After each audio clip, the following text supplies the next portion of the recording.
네, 업종 공략 업앤다운. 오늘은 KTB투자증권 영업부 이성훈 과장과 함께하겠습니다. 어서 오십시오. 네, 안녕하십니까? 자, 먼저 오늘 상승이 기대되는 업종부터 화면으로 확인해 보시겠습니다. 네, 이성훈 과장이 꼽은 상승 예상 섹터는 전자상거래주입니다. 코로나19로 온라인화 가속이라고 코멘트해 주셨습니다.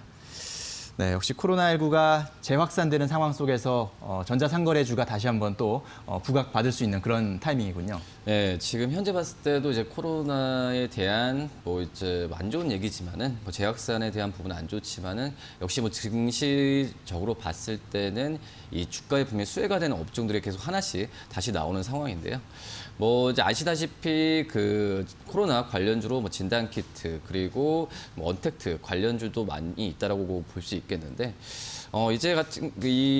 이제 재확산이 됐을 때 이 코로나 관련주로서 그 전에 3, 4월 달에 코로나가 1차적으로 시작했을 때 주목을 많이 받지 못했던 덜 올랐던 종목들에 대해서 한번 좀 살펴볼 필요가 있지 않을까 판단되면서 그중 대표적인 업종이 전자상거래 업종이지 않나 이렇게 생각이 됩니다.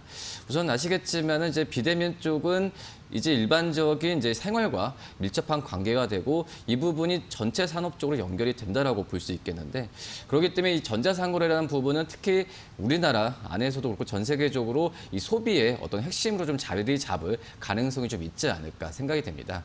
특히 이제 O2O라고 할 수 있겠죠. 그러니까 온라인과 오프라인. 그러니까 예를 들어서 이제 그 스타벅스나 여러 가지 커피숍과 가맹점에 갔을 때 이 스마트폰 하나만 있으면 이 QR코드로 주문이 가능한 상황이라고 볼 수 있겠는데 그렇기 때문에 어떤 그 비대면으로 인한 이 주문에 대한 부분이 가속화될 가능성이 크다라고 볼 수 있겠고 또 이제 그 SNS로 어떤 쇼핑을 하는 그런 부분이 일상화되는 상태에서 이 O2O 서비스가 활발하게 될 가능성이 좀 있지 않을까 판단되고 있고요. 지금 한국사이버결제나 KG 이니시스 같은 경우에도 이 비대면 주문 서비스에 대한 부분에 있어서 런칭을 계속하고 있고 새로운 비대면 주문 서비스에 대해서도 지금 개발에 착수하고 있는 상황이라고 볼 수 있겠고요.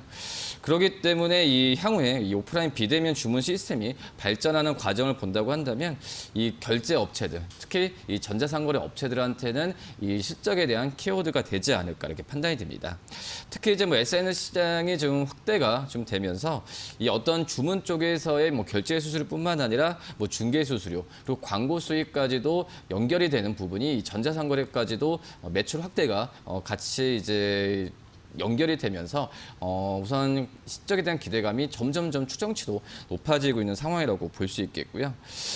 우선 주요 이 결제 업체들 같은 경우에는 기 확보되어 있는 이제 오프라인 가맹점에 대해서 이런 QR코드 시스템을 계속 늘릴 가능성이 좀 있지 않을까 이렇게 좀 판단이 되고 있고요. 그렇기 때문에 이 모바일 어떤 주문 서비스에 대해서 이 어떤 지금 현재 같은 경우에는 이 음식료 커피숍, 화장품 업체들한테만 좀 집중이 돼 있는데 제가 봤을 때는 이제는 일반적인 그 제조업체, 자동차 구매할 때도 그렇지만은 이 SNS에 대한 이 QR코드 서비스가 더 확대될 가능성이 좀 있지 않을까 판단이 되고 있습니다. 그렇기 때문에 이거에 대한 부분은 지금 초창기라고 사업 부분이 초창기라 생각하겠지만은 이미 봤을 때는 온라인 결제액이나 온라인 결제액이 오프라인 결제액을 본다고 하더라도 이미 넘어서고 있는 상황으로 가고 있기 때문에 이 전자상거래 업체들한테 기회가 계속 오지 않을까 이렇게 좀 생각이 되고 있습니다. 네, 그렇군요. 자, 비대면 시대에 역시 전자상거래는 소비에 있어서 빠질 수 없는 그런 핵심 키워드라고 생각이 들고요. 요즘에 커피숍이나 편의점 가서도 아주 쉽게 결제를 할 수가 있고 또 온라인 쇼핑도 많이 하시니까요. 그러다 보니까 실적에 대한 기대감까지 생각할 수 있는 그런 섹터였습니다. 자, 이번에는 피해야 할 섹터, 하락이 예상되는 섹터는 어떤 업종인지 화면으로 만나보시겠습니다. 네, 이성훈 과장이 꼽은 하락 예상 섹터는 메모리 반도체주입니다. 미중 싸움에 등 터진 한국 반도체라고 코멘트해 주셨습니다. 자, 메모리 반도체 분야가 지금 현재 미중 갈등 때문에 조금 영향을 받고 있는 것 같아요. 네, 우선 지금 시장, 그러니까 올해 그 증시가 코스닥 시장도 그렇지만 증시가 올라갔을 때 이 메모리보다는 비메모리 반도체의 관련주들의 주가가 많이 좋았거든요. 한마디로 지금 현재 메모리 같은 것보다도 비메모리 쪽, 그러니까 이 삼성전자, 뭐 이재용 부회장 같은 경우에도 뭐 파운더리 전 세계 1위에 대한 그 부분은 지금 공약을 내세우고 있는데, 그렇기 때문에 이 비메모리 쪽에서의 투자 부분이 메모리보다는 더 활성화되고 있는 게 사실이다라고 볼 수 있겠고요. 제가 오늘 왜 비메모리에 대한 부분에 있어서 이 하락이 좀 예상을 된다라는 부분이 이번 주에 있었죠. 이제 트럼프가 이제 화해에 대한 제재 부분이 있었어요. 그런 상황에서 이 어떻게 보면은 결자는 그거죠. 만약에 화해에 어떤 이 화해에 상품을 납품할 때 이 미국의 이 반도체에 대한 기술을 쓰지 말라. 그렇게 된다고 한다면 하웨이 쪽에서의 납품 부분에 하고 있는 기업들한테는 제재를 가하겠다, 이런 게 골자라고 볼 수 있겠는데, 뭐 말로는 이제 그 공급을 할 때 미국 정부의 승인을 받으라는 부분이지만 뭐 말로는 그렇지만은 결론으로서 하지 말란 얘기거든요. 네. 그렇기 때문에 이 우리나라의 뭐 삼성전자나 SK하이닉스 같은 경우에도 이 하웨이 쪽에서의 오더를 받고 수출을 하는데, 이쪽에서의 기술을 미국 쪽에서의 기술이 좀 필수적인 상황이거든요. 스마트폰을 봤을 때도, 특히 이제 봤을 때도 이제 어플라이드 매트리얼 그리고 램스 리서치 같은 이 미국 쪽으로만 그 받아야 하는 이런 기술 부분을 지금 처리를 해야 되는데, 이 부분 막혔다는 거거든요. 그렇기 때문에 이 우리나라 관련된 이 비메모리가 아니라 이 메모리 쪽에 관련된 이 반도체 부품이나 소재 업체들 같은 경우에는 분명히 타격이 된다라고 좀 볼 수 있겠고요. 뭐 그렇기 때문에 지금 현재 그 삼성전자와 SK하이닉스 같은 경우에도, 특히 이제 SK하이닉스는 하웨이가 뭐 고객사 중에서도 그래도 지금 가장 큰 캐파를 많이 차지하고 있는 기업 중에 하나가 바로 이제 하웨이라고 볼 수 있겠습니다. 뭐 그렇기 때문에 이 SK하이닉스도 그렇지만 삼성전자도 일정 부분의 수출 타격은 있을 거라고 좀 생각이 되고 있고요. 다만 이제 역으로 생각하면은 이 미국이 그 트럼프 대통령이 하이에 제재를 하면서 오히려 좀 스마트폰 쪽에서는 반사이익을 받을 가능성이 커요. 그렇기 때문에 역설적이죠. 네. 삼성전자 쪽에서의 뭐 반도체 부분 수출은 타격이 있을 수 있겠지만은 이 삼성전자의 스마트폰 이 MC 사업 부분 같은 경우에는 반사이익을 받을 수 있다라는 부분인데, 하지만 그렇기 때문에 지금 현재는 이 삼성전자와 뭐 SK하이닉스가 더 타격을 받을 수 있겠지만, 이 메모리 관련된 밑에 하부 중소기업들한테는 악재가 오히려 더 나올 가능성이 있다. 뭐 대표적으로 뭐 AD칩스나 이런 메모리 관련된 그 기업들 같은 경우에 이런 좀 안 좋은 어떤 악재가 그 주가에 대해서 좀 안 좋은 영향이 끼칠 가능성이 좀 있지 않을까, 좀 판단이 좀 되고 있습니다. 네, 그렇군요. 자, 우리나라가 반도체 분야 중에서도 이제 메모리 반도체 중에서는 특히나 우리나라가 아주 강국으로 경쟁력을 높이고 있는데, 미국이 화웨이를 제재하면서 국내 메모리 반도체 쪽에 아무래도 타격이 있을 것으로 예상이 되고요.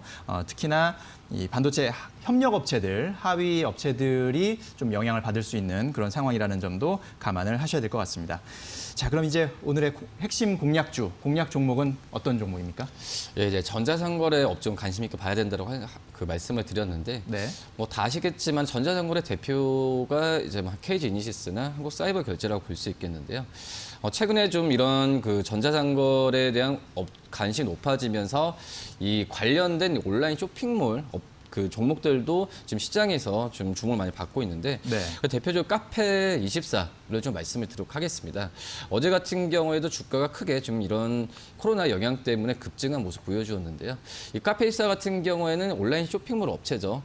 어떻게 보면은 이제 여성분들 같은 경우에 잘 아는 그런 그 사이트라고 좀 볼 수 있겠는데, 이 카페24 같은 경우에는 어떻게 보면은 이 쇼핑몰, 특히 이제 의류 쪽에서의 매출액이 50% 이상을 차지하고 있는 그런 구조라고 볼 수 있겠는데, 하지만 이제 카페24가 물론 온라인 쇼핑몰 구조에 의한 코로나 수혜를 받고 있지만, 지금 봤을 때는 이런 사업 구조가 지금 카페24에 대한 관심을 좀 높이 가고 있다. 왜냐하면 주가로 봤을 때도 올해 뭐 3, 4, 5월 달에 다른 어떤 전자상거래 업체보다는 주가가 지지부진했는데, 이 영향 같은 경우에는 물론 1분기 실적이 여러 가지 뭐 그 비용에 의한 적자 부분도 있긴 했지만, 지금 그 적자로 인해서 주가 좀 움직이지 않았던 부분도 있긴 하지만 지금 이제 카페 입사 같은 경우에는 이제 의류 쪽 외에 어떤 생활용품 쪽에서의 쇼핑에 대한 부분의 그 매출액과 그리고 점유율이 점점 높아지고 있는 구조가 가고 있거든요.